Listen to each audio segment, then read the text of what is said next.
ఈరోజు మా మార్కాపురం నియోజకవర్గాన్ని ఒక బ్లాక్ డేగా మేము అభివర్ణించుకోవాలి. ఎందుకంటే ఇటువంటి దుర్మార్గమైనటువంటి చర్య ఇన్నేళ్ల రాజకీయ చరిత్రలో ఎప్పుడు కూడా జరిగారు కదా.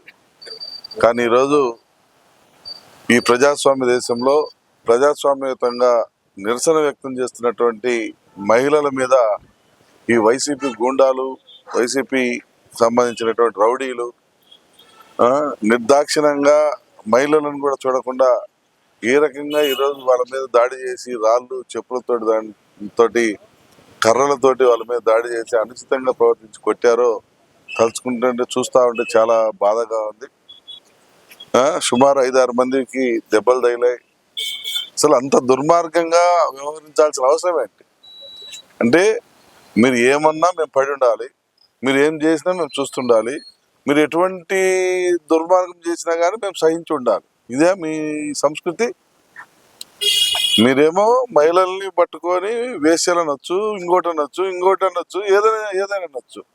మీరు అన్నదానికి మేము నిరసన మన లేడీస్ ఆక్రోషం తట్టుకోలేక నిరసన తెలియజేస్తే దానికి మీరు రాళ్లతో కొడతారు, చెప్పులతో కొడతారు, బొట్లతో కొడతారు, ఇంకో దాంతో కొడతారు. ఇదే మీకు ఉన్నటువంటి సంస్కారం? మీ పార్టీ మీకు నేర్పినటువంటి సంస్కారం ఇదే అని మేము అడుగుతా ఉన్నాం. మా నాయకుడిని చూసి సిగ్గు తెచ్చుకోండి, మా నాయకుడిని చూసి నేర్చుకోండి. మా నాయకుడు మాకు ఒక సంస్కారం నేర్పాడు, మాకు ఒక పద్ధతి నేర్పాడు, మాకు ఒక రకమైనటువంటి ఏ సమయంలో ఎలా బిహేవ్ చేయాలో సమయస్ఫూర్తి నేర్పాడు మాకు. మేము జగన్ పర్యటనని ఈరోజు చిన్నాభిన్నం చేయదలుచుకొని ఉంటే అసలు మీరు ఇంత దూరం టౌన్లోకి వచ్చేవాళ్ళ? టౌన్లోకి రాగలుగుతారా మేము చిన్నాభిన్నం చేయదలుచుకొని ఉంటే? ఈ ప్రజాస్వామ్య దేశంలో ఎవరికి ఉన్నటువంటి భావాలు వాళ్ళకు ఉంటాయి, ఎవరి హక్కులు వాళ్ళకు ఉంటాయి. కాబట్టి చేసుకొని అని చెప్పి ఎవరి పాటికి వాళ్ళు ఉంటే పాపం మహిళలను కూడా చూడకుండా దుర్మార్గంగా వాళ్ళని హింసించి, దుర్మార్గంగా వాళ్ళ మీద రాళ్ళు రప్పలతో కొట్టి గందరగోళం చేశారే. మీకు ఏ రకంగా మళ్ళా ఈరోజు ప్రజల్లోకి వస్తా ఉన్నారు? మీరు ఏ రకంగా ప్రజలకు రాగలుగుతా ఉన్నారు? మీకు కొంచెమైనా కానీ సిగ్గు శరం ఏమైనా ఉందా లేదా? అంటే దులుపుకొని పోతారా?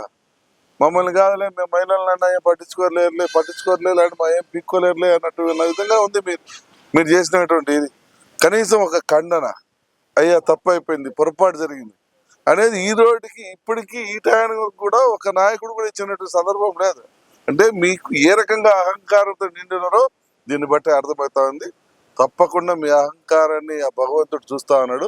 మీ అహంకారాన్ని ఏ రకంగా అలసాలో, మీ అహంకారాన్ని ఏ రకంగా తొక్కాలో ఆ భగవంతుడికి తెలుసు, ఆ పైన ఉన్నటువంటి ఆ దేవుడికి తెలుసు. తప్పకుండా మీకు అదే జరుగుతుందని చెప్పి ఈ సందర్భంగా తెలియజేస్తూ, అలాగే ఈరోజు ఈ దుస్సంఘటనలో గాయపడినటువంటి కానిస్టేబుల్స్ కానివ్వండి, అలాగే మహిళా సోదరి మనం కానివ్వండి, వీళ్ళని తప్పకుండా మేము ఆదుకుంటాం. మా పార్టీ తరఫున వాళ్ళకి అండగా నిలబడతాం. వారికి మీ దాడిలో మీరు చేసినటువంటి దుర్మార్గమైనటువంటి దాడిలో గాయపడినటువంటి కుటుంబాలకు మేము అండగా నిలబడతాం. మా వంతు సహాయ సహకారాలు అందిస్తాం. మానవత్వం అంటే ఏ రకంగా ఉంటుందో చేసి చూపిస్తాం.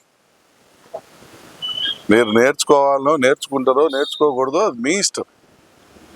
కానీ దీన్ని మాత్రం మేమైతే తీవ్రంగా ఖండిస్తా ఉన్నాం. Thank you.